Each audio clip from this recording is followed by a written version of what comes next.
What is up, everybody? My name is Elena, and today I'm about to take you with me through Washington, D.C. I have made up an itinerary that takes us exactly 48 hours, so if you are planning to visit the city within a weekend, this video is for you. Now, I'm going to cover some of the main monuments that you can see in Washington, D.C. Stick around to the end of this video because I will be giving you some tips on how to better organize and maximize your time. So, without further ado, here we go. So after a 4.5 bus ride or a 3-hour train ride, depending on how you pick to come here from New York City, I have arrived. First up was, of course, the hotel. I have picked a very nice cozy hotel right in the center, very close to important monuments such as the White House or the Washington Monument. Since I'm spending only 2 days, I want to maximize my time as much as possible. So this allowed me to take an evening stroll, discovering, of course, some beautiful sights of the White House.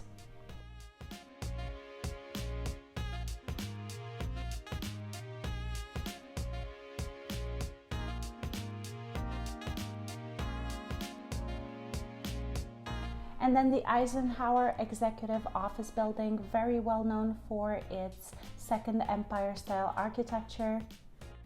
And of course, after such a long trip, anybody would get hungry, so I was lucky enough to find this place by pure chance. However, I feel like it was the absolute best find, considering that I did choose to go back there the second night, just because the food, the atmosphere was absolutely incredible. This place is known as a modern pan-Latin restaurant, serving skewers of grilled meats and small plates and barrel-aged cocktails. I personally find their offer very enticing. For $45, you had access to the full menu and they would serve very small portions. So this way you get to try a very large variety of small fusion type dishes. And if at the end of your meal you decide that maybe you want to party a little bit, they also have a club, so you can feel free to just grab your drink, go downstairs and enjoy the atmosphere. Highly recommend. Check the description box down below.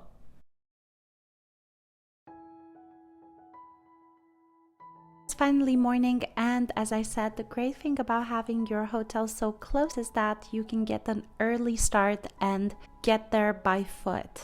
But first, a little history. Washington, D.C., formerly the District of Columbia and commonly referred to as D.C., Washington, or the District, is the capital of the United States of America. Founded after the American Revolution as the seat of government of the newly independent country, Washington was named after George Washington, the first president of the United States and a founding father. As the seat of the United States federal government and several international organizations, Washington is an important world political capital. All three branches of the U.S. federal government are centered in the district: Congress, the legislative power, the president, the executive power, and the Supreme Court. The United States Capitol, often called the Capitol Building, is the home of the United States Congress and the seat of the legislative branch of the U.S. federal government. It is located on Capitol Hill at the eastern end of the National Mall in Washington, D.C. The original building was completed sometime in the 1800s, although the Capitol was temporarily destroyed due to the English invasion sometime around 1812. The building has since been fully restored and was later expanded, particularly with the addition of a massive dome.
Now, I feel like there is a very important distinction to make. There is a lot of confusion around whether or not the Capitol is actually the White House.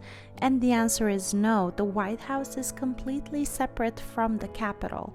What most people believe to be the White House is actually the building of the Capitol with its large dome.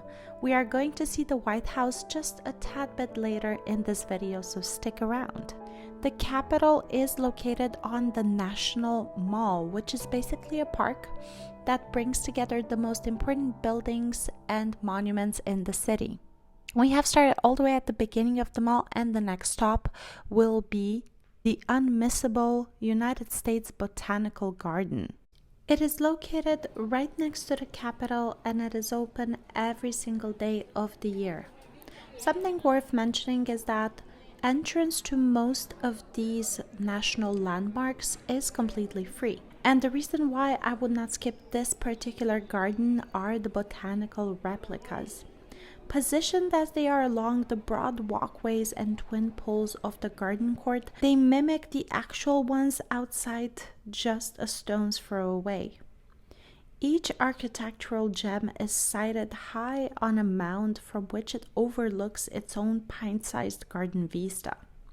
The crown jewel of the collection, the U.S. Capitol, is located to the left of the court. Measuring 7 feet long, the structure is formed of sycamore leaves, willow sticks, acorns, and other natural materials. It took over 600 hours to complete. A peek inside reveals the Statue of Freedom and other figures fashioned from beech nuts, corn husks, acorns, and pine cone scales. I was not able to see it at that time, but as I went outside, I actually realized that all of these mini replicas were actually located in the same position as they are in the real world. So if you do go, make sure you take plenty of pictures and then contrast and compare with the world outside. As we continue down the National Mall, we can see various museums both to the left and to the right. Now, seeing how we only have 48 hours, I decided to stick with the absolute must-dos.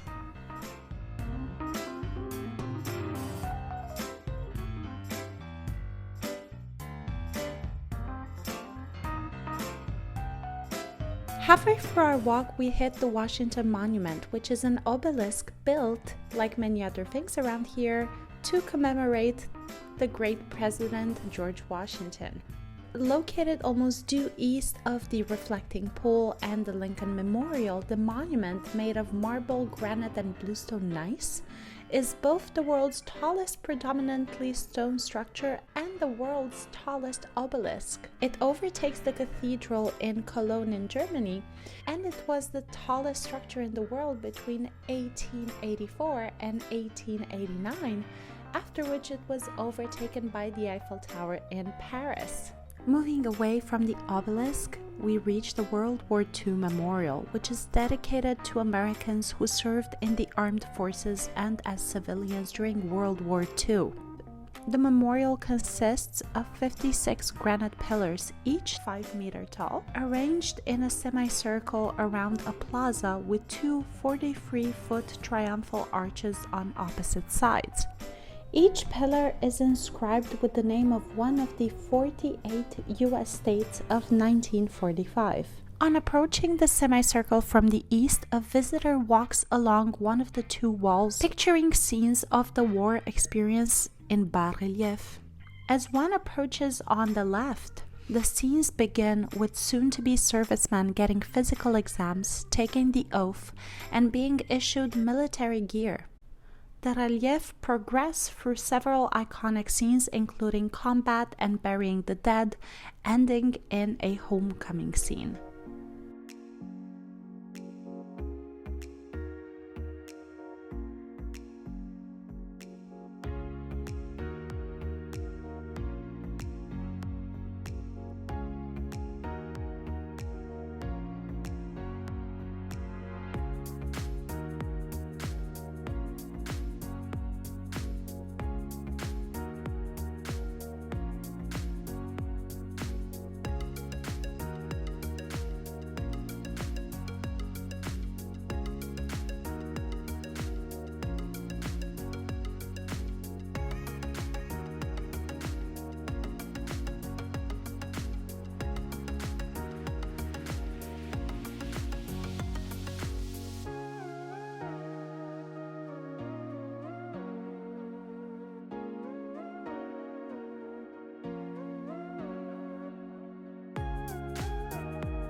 After checking whether the president and the first lady are home, it's time to call it a day and check out some other entertainment that Washington has to offer. Now bear in mind that it might not seem like a lot, but the city is very widespread. So walking from one side to the other can take hours and can be extremely exhausted. That's why I feel like having something like these scooters or a bike is probably the best. Of course, there's always the option of subway. However, seeing how the city is so historic, it would be a shame to miss it while riding underground. And now that we are done with the historic tour, it's time to kick back and relax and watch the most beautiful sunset you can see in Washington, D.C. on top of the W Hotel.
Walking the streets of DC at night can be very beautiful. However, after 9 p.m., it can start to resemble something like a silent movie.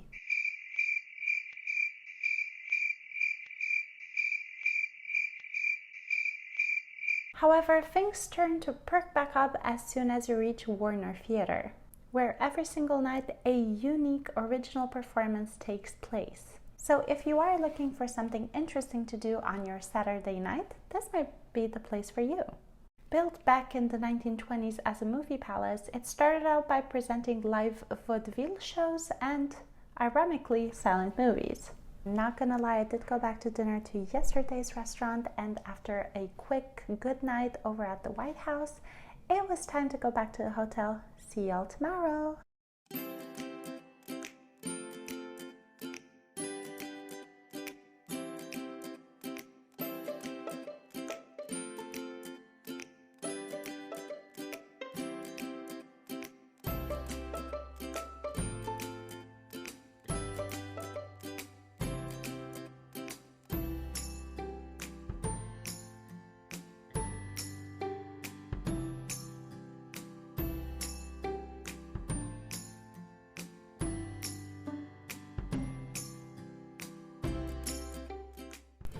So even though today was a very rainy day, I have decided to get out of my comfort zone and continue exploring the neighborhoods of Washington. One neighborhood where I was hoping to get was Georgetown. Georgetown is a historic neighborhood and a commercial and entertainment district located in the northwest side of Washington, D.C. Founded roughly 260 years ago, the Port of Georgetown predated the establishment of the Federal District and the City of Washington by 40 years. So actually, Washington was built around Georgetown and not the other way around.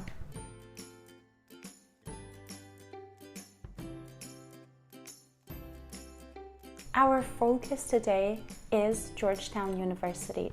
I wanted to walk around this historic place, feel its energy, see its gorgeous architecture, and get a glimpse of what student life must have looked like going here.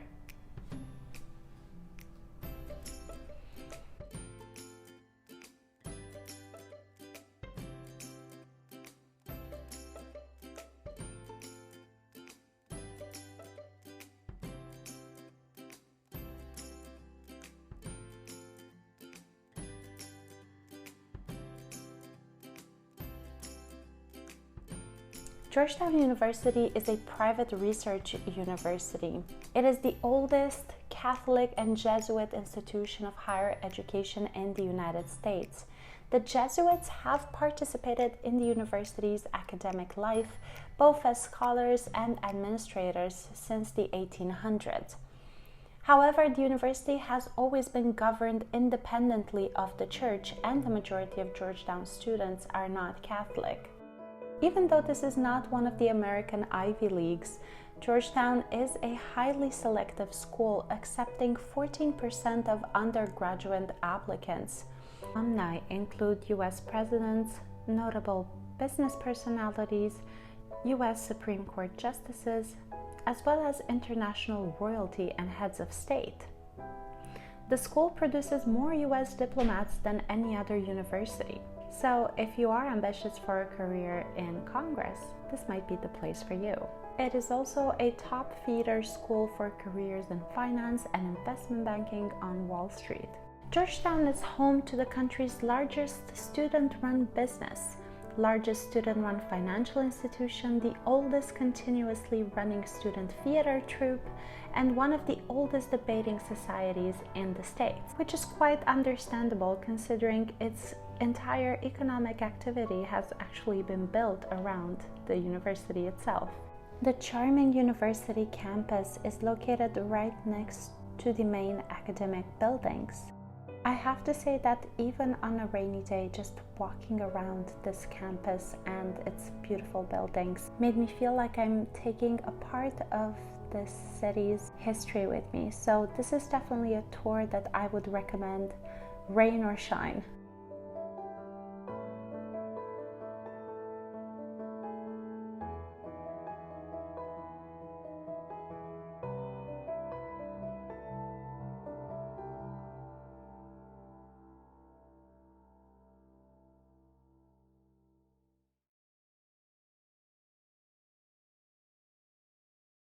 And now that we have enjoyed this campus and we have gotten a glimpse of the student life here at Georgetown University, I would suggest we go downtown and have a cupcake over at the very famous Georgetown Cupcakes.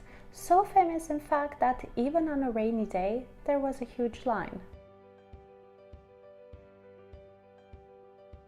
Here I am, time to go back home once again, and I have to say it has been 2 very full days. I have walked a lot, but I do not regret a thing. The city is beautiful with its historic sites, and then seeing Georgetown on a Sunday just made me so happy. So I am bringing with me some of the best memories. If you found this video helpful and if you enjoyed walking around with me, please like, comment down below, and I will see you all in a new video coming up soon. Thank you so much for watching.